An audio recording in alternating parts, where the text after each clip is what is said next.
अतिवृष्टीग्रस्त भागांचा मंत्री भरतशेठ गोगावले यांच्याकडून आढावा. महाड विधानसभा मतदारसंघात जुलैच्या पहिल्या आठवड्यात झालेल्या अतिवृष्टीमुळे निर्माण झालेल्या परिस्थितीचा आढावा घेण्यासाठी राज्याचे रोजगार हमी मंत्री भरतशेठ गोगावले यांच्या अध्यक्षतेखाली महाड येथील संत रोहिदास सभागृहात सर्व विभागांच्या अधिकाऱ्यांची आढावा बैठक पार पडली. यावेळी महाड प्रांताधिकारी पोपट ओमासे, महाड तहसीलदार महेश शितोळे, पोलादपूर तहसीलदार कपिल घोरपडे, महाड शहर तालुका MIDC पोलीस ठाण्याचे अधिकारी, माणगावचे तहसीलदार तसेच महसूल, कृषी, सार्वजनिक बांधकाम, महावितरण, ST महामंडळ आदी विभागांचे अधिकारी उपस्थित होते. बैठकीत अतिवृष्टीमुळे बाधित नागरिक, व्यापारी आणि शेतकऱ्यांच्या नुकसानीचे पंचनामे युद्धपातळीवर पूर्ण करून भरपाईचे प्रस्ताव तातडीने शासनाकडे पाठवण्याचे निर्देश मंत्री गोगावले यांनी दिले. औद्योगिक क्षेत्रातील प्रदूषित सांडपाण्यामुळे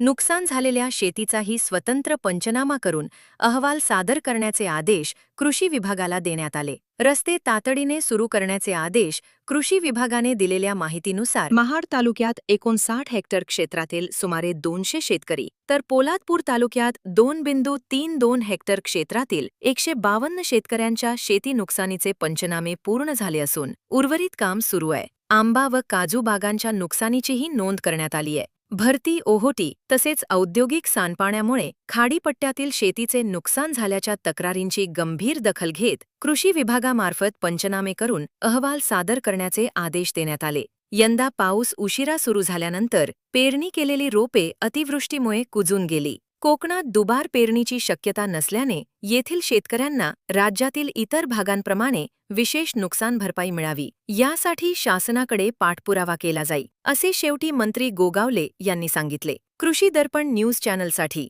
राजेंद्र जैतपाळ, महाड, रायगड.